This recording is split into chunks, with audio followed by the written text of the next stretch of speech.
You're listening to the Perth Property Show, Australia's only weekly property podcast by West Australian experts for West Australian listeners. Catch your latest episode every Monday at 7 a.m.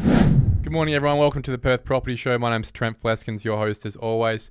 Quick reminder, tomorrow we have our Intro to Property Development webinar. Already 300 people signed up. Get in there before we cap out online with the bandwidth. Head over to the Strategic Property Group website, and at the top you can register 5:30 tomorrow night. Now, today we are talking about family court orders, related party transfers, those sort of things. All the stuff that a settlement agent does that you probably didn't know they did. It's not just buyers and sellers, it's all the other transfers in between to transfer titles across for various reasons, good and bad, pleasant and unpleasant. And the one person we have to speak to is my favourite settlement agent, superstar Brooke O'Conner. Thank you very much for coming in.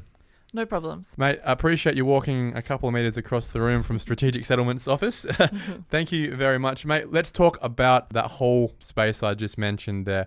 What's different about that type of work and the experience for your clients compared to just a normal offer and acceptance? Court order or related party transfers are often fueled with emotions different to the emotions that you carry when you're selling or buying. Because they're ordered by a court for a reason, right? Yeah, and sometimes it's very amicable and easygoing and they're very easy to process. The process is the same for us regardless. We prepare transfers, we have them stamped, coordinate banks, and get them to settlement. The best thing for a client in that situation is to get it through efficiently, quickly, have everyone up to date. It's basically the means to an end and something they'd really like to see resolved and completed. Normally a court order's a product of a divorce or something like that, where a sale is being made and we can't agree on what goes where or what goes to who. They do often have parts of the court order that refer to if for any reason one party can't pay out the other and therefore refinance it into their own name, what happens after that, and that often can be going to sale. So they give them a certain amount of time to refinance it to the person that wants to keep the property. And in a lot of cases that might not be possible, and that's why the sale needs to happen, right? Correct. So values are very relevant in court order situations. Just because one party wants to keep the property doesn't always mean that they're going to be able to refinance it, pay out the existing debt and pay to the other party what it is they want to be paid. I guess an awkward situation sometimes really would be that you possibly have the wife who wants to keep the family home in a divorce. She might not be working full time or might not have the income a lot of the time. That's a reality, right? To be able to cover the full mortgage that was covered by both parties initially.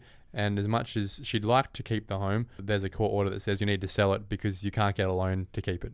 That's correct. And even in the situation where it's a childless partnership or whatever the case may be, if the existing debt is above what the current values are, I would suggest it would be very hard for anyone unless they had a big stash of cash somewhere to actually be able to refinance. Because they need their 20%, right? What about related party transfers? What does that mean? We see that on settlement agents' websites. We hear about that term. Is that just getting your husband or wife or brother or sister on the title with you? It's basically any type of transaction that isn't a court order, because we refer to them as court order settlements, and they are related party transactions, but they're just quite more specific.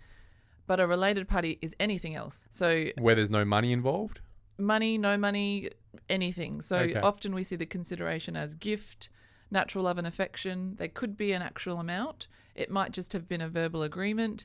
There could be a written agreement. There's all different reasons that people might transfer property around. In terms of timeframes and costs, do they take longer? Are they quicker? Obviously, there's not as much of a time pressure when it comes to getting this done compared to an offer and acceptance that might have a specific date. That's right. In settlements, purchase and sale, there are dates written into the contract, legal promises, and obligations on each party that time is of the essence. Might be 3 weeks after finance or 4 weeks after finance, right? Yeah, it's an agreement, so they must keep to those dates. In a related party transfer, there's often not dates. So it's as soon as possible.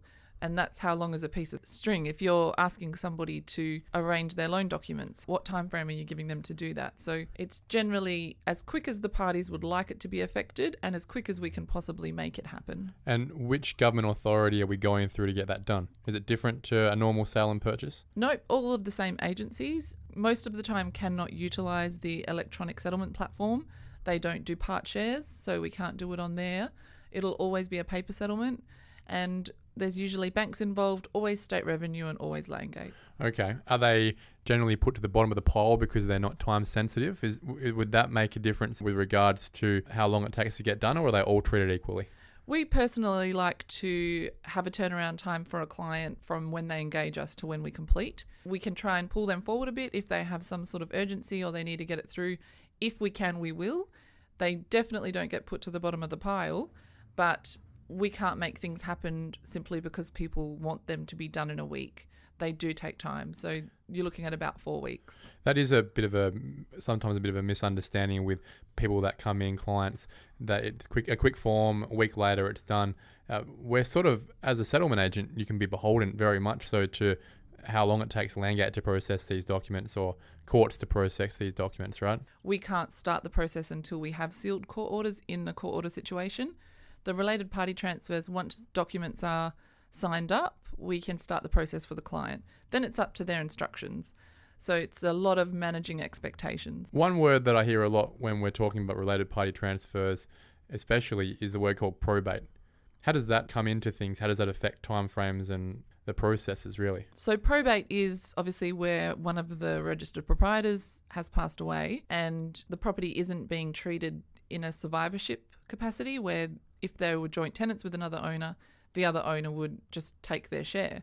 When you're waiting for probate, that has to go through the Supreme Court, and that process, again, we're not really on top of how long that process is each time, what affects the timeframes even. We can manage the timeframes once probate has come through. I've seen probate take like a year. Yeah, it's not so much something that, as a settlement agent, we are up to date with those timeframes because we don't know why the will is or isn't put through the courts, why the probate is or isn't granted in a certain time frame. Once it's granted, then it comes to settlement agent. Then we have control over that time frame. So what you mean is essentially probate has to happen before a settlement agent can affect the related party transfer. Correct. That would probably be what I noticed to be one of the biggest confusions as well, is that people might come to a settlement agent before they got probate and they go, hey, can we fix this up? Can we get this done? It's like, well, have you got probate? And the answer will be, oh, what's that? And then it goes through that process and then you have to come back to a settlement agent to get that done. Often there is also other parts of that process that they wouldn't have realised may need to be affected prior to the probate part being completed, so the transfer to the executors or the beneficiaries, in that there may be a previously deceased partner on the title that has to be taken off first by survivorship.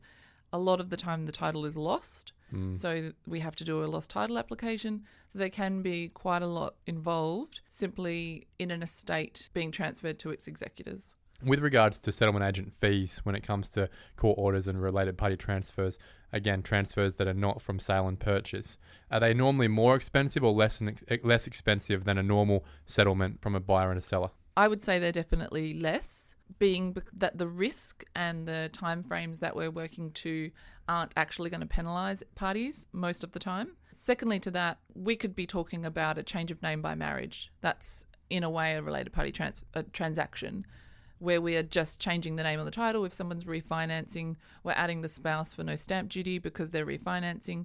They're quite simple transactions. Things that a settlement agent has to do, but it's pretty simple on the spectrum. Yeah, so as you get more difficult and as the depth of the transaction becomes a little more intricate, that's where the fees may creep up a little bit. Yeah, okay, understood.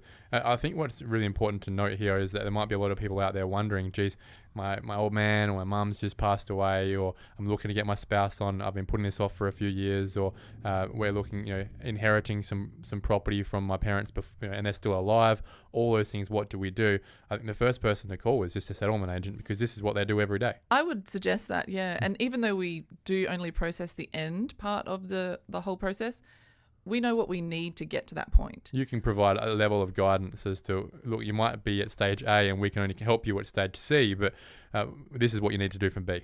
Correct. Yeah. Brooke, thank you very much for coming in. Really quick and positive chat, I think, just about some of the questions we get from people who are rightfully so quite confused about how the hell do I transfer property to people that I know. We get a lot of these inquiries daily. And I'm actually amazed often at the different types of transfers going on all over the place, all of the time. They're very interesting. Keeps the job fun. Thanks, mate. Have a good day. Thanks. Suburb Spotlight time. We are talking about stronghold in the centre of Perth, really. It's Mt Lawley, one of our most historic areas. Very traditional Federation-style homes. A lot of them through there. A lot of heritage, a lot of beautiful, expensive houses, and our famous Beaufort Street area as well. So for that conversation, we have the man who is super active in Mt Lawley right now. It's Chris Pham from Realmark. Thank you very much for coming in, mate. Thanks, Trent. Thanks for having me. Chris, let's start at the beginning of time in Mt Lawley. It goes back a lot further than most suburbs, a lot further than even last century. Where did really Mt Lawley start? Why is it called Mt Lawley? What's that background all about? Mount Lawley was actually named after Sir Arthur Lawley, the governor of WA in the early 1900s. Oh, wow, okay. The subdivision started, I think it was called part of the Highgate Hill back in the 1850s, where that section between the city and Walcott Street. And then after that, they actually did the subdivision of Mt Lawley in the early 1900s, and they called it the Mt Lawley Estates. So it was an estate back then? Yeah, it was an estate. Wasn't even a suburb? It was an estate. So there was Mt Lawley Estates 1 and 2, and that's where now it's the prestigious part of Mt Lawley between Walcott Street and First Ave.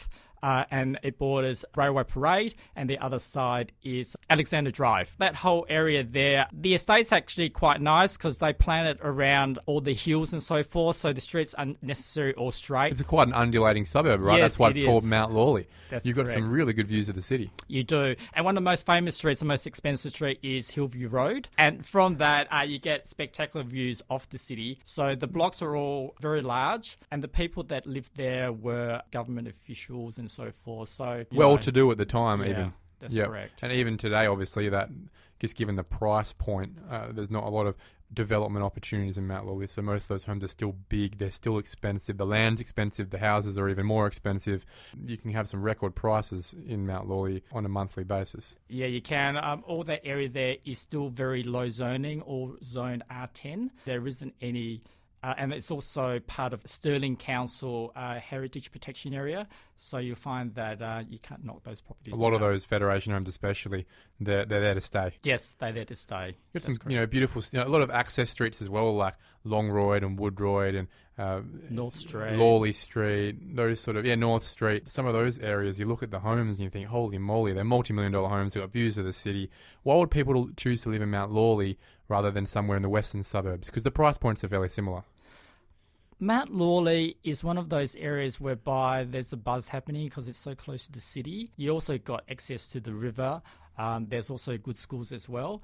But I think it's because of the close proximity to the city. You can literally walk into Northbridge, you can walk into the CBD as well, and it's just got great access to all the shops and so forth as well. So you think it's for that same level of socio-economics, but on the city-dwelling side of things, people who prefer the city rather than the ocean. And also there's more buzz, like the western suburbs, there's that level of urbanness, that just isn't. It's kind of very suburbia over there. While Mt Lawley, there's so much happening. There's a lot going on. There's festivals. There's obviously not right now, but there's a lot more eateries. There's a lot more of those weekend festivals. You've got even the Inglewood night markets. A lot of people from Mt Lawley would enjoy that as well as everything, as you said, that comes from being close to Northbridge, but also Leederville. It's not too far away either. No, close to Leederville, Bedford, Inglewood. There's things happening there as well. So it's kind of like a little hotspot, and everything surrounding it is quite easily accessible. Quick drive, or most people in the area just walk around everywhere, which is great as well. You mentioned schools, some good schools, some good zonings in Mt Lawley. What do you got to offer there? Mt Lawley Primary School is highly rated. It's one of the top primary schools in the area. Mt Lawley High School is in the top 10 schools in the state as well. And then with the private schools such as Perth College, which is a girls' school, which is extremely highly rated. A lot of families just buy in the area to go to Perth College, and a lot of areas, lots of families now are also buying the area to go to Mt Lawley Primary. For those that live in Mt Lawley between Walcott Street and the city, their option there is Highgate Primary, and that's also a highly desirable school. That school's got over 63 different nationalities in it. Wow. It's just a great environment for kids to grow in and experience a high-level multiculturalism that you don't really see anywhere else in Perth. A lot of parks as well. You know, you can benefit from Hyde Park. You can benefit from Hamer Park, the parkland around HBF Stadium there as well, or HBF Park where Perth Glory play. Yep. You got Forest Park. Forest Park. There's a lot of that greenery, isn't there? Yeah, there is a lot of greenery. Lots of places to walk your dogs, to exercise your dogs as well. So, you know, there's quite a lot going for it. And we also have the riverside of Mt Lawley as well, whereby you can walk along the river there and go into East Perth or go down into Maylands as well. Let's move on to price points. Not that many price points in Mt Lawley. Obviously, you've got a lot of your old flats, small flats, don't you? And you've got expensive houses. Yeah. Hit me from the cheapest to the most expensive. Step it up a bit for us. Okay. So Mt Lawley is actually kind of split up into 4 zones. So the section between Walcott to the city is one zone. The prestigious area between Walcott to 1st, 2nd Avenue is another zone. And then the avenues from 1st Avenue to 5th is the 3rd zone. And then you've got the riverside. So they all kind of like their separate little markets and they have their own pricing. Within these areas, you get... What's the cheapest area of the 4? Surely it'd be train station side. Yeah, that is the cheapest area. Yeah, that's right. In terms of cost per square metre, that is the cheapest area of the side. Yeah, and the most expensive, it's got to be that sort of Lawley. Yeah, the original estate. The Mount. Yeah. The original Mt Lawley Estates 1 and 2 is the most expensive. You can buy a 1-unit flat for around $180,000. These are the old BGC 60s flats where you're walking up 5 flights of stairs. Yeah, they're actually not too bad. Most of them are actually quite well maintained. I'm actually selling one at the moment on Long Lawry Street.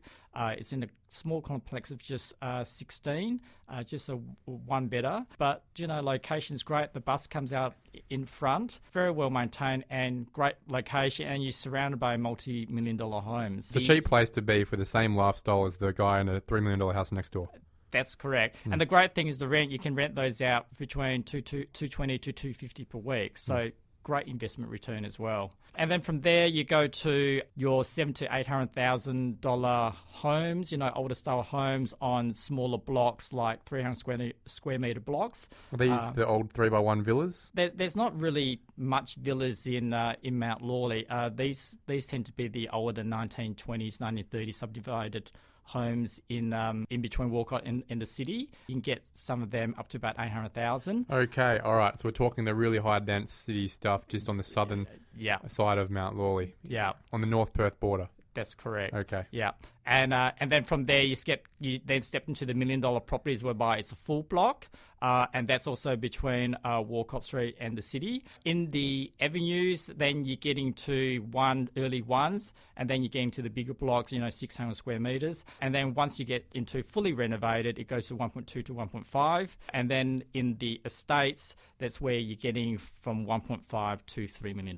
Yeah, special homes. Yeah, special homes. Let's quickly go back again to the 300 square metre blocks. We're talking the area sort of behind the Scotsman and along Beaufort Street, just as it gets close to North Perth. I would call them, I guess, the terraces, really. The great thing about that area is the location. You know, you can walk down to Beaufort Street and catch a meal or do some shopping, and the bus runs there every 10 minutes. So it's higher density living, but you know, people don't seem to mind it. 300 square metres is still quite a lot these days. A lot of rear laneway stuff going on around there as well, with some subdivision opportunity just in that small pocket behind Beaufort Street. Yeah, there is a lot. It's mostly zone R40 around there.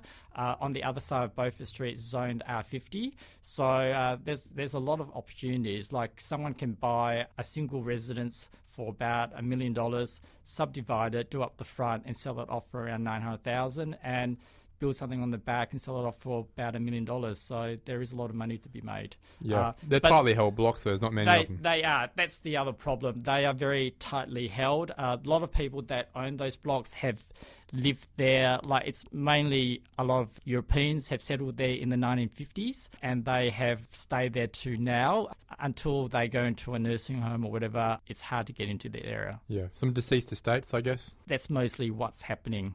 So a lot of properties that are coming up are deceased estates. One thing that we've sort of skipped over a bit is just your general buyer and seller in that market. Can you typecast for me who's coming to you to try and buy into the area? I guess it might be different across the different zones. And who's selling? Yeah.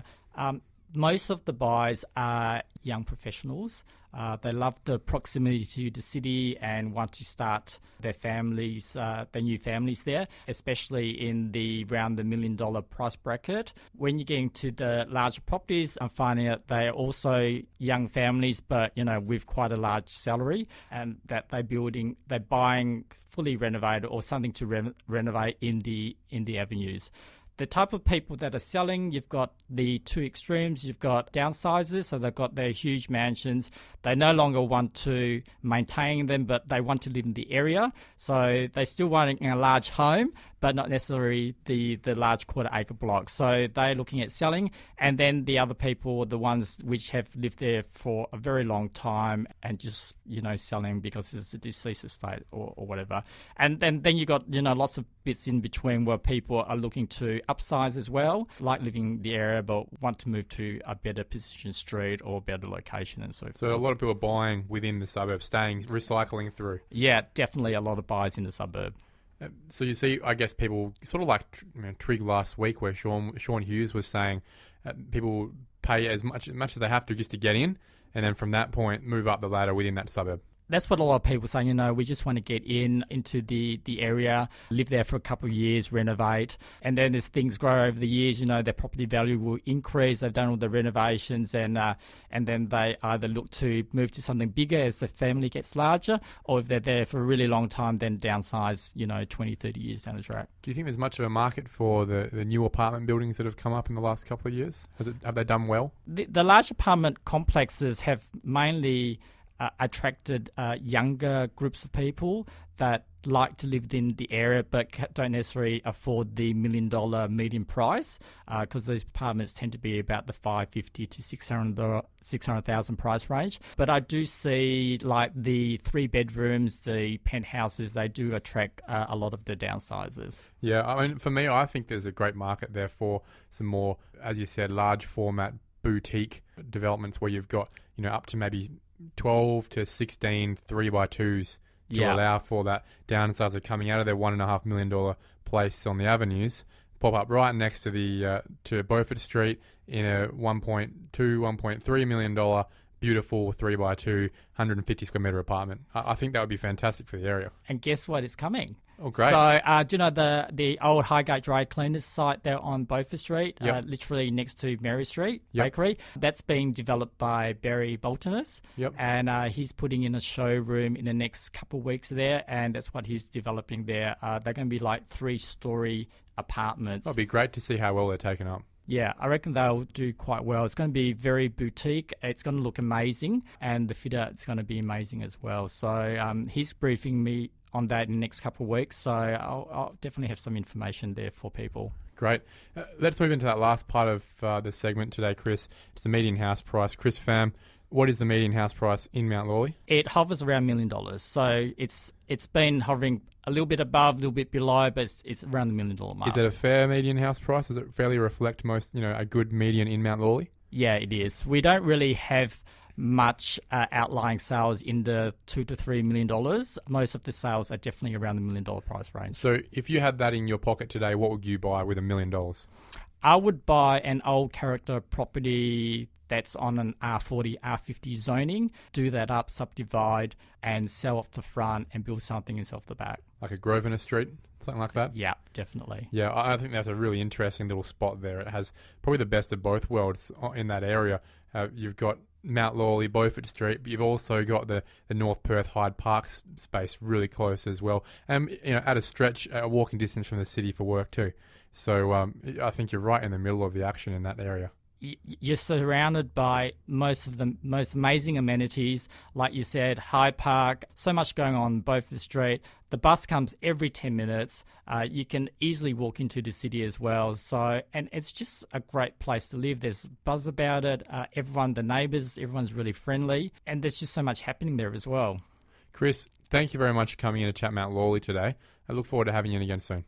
Thanks, Trent. Thank you for listening to another episode of the Perth Property Show. If you've only just joined the conversation, you can catch up by heading over to our website, perthpropertyshow.com.au, subscribing to the podcast, or joining our Facebook page. Don't forget to tune in next Monday at 7 a.m. for more expert insights, local analysis, and suburb spotlights. Happy hunting!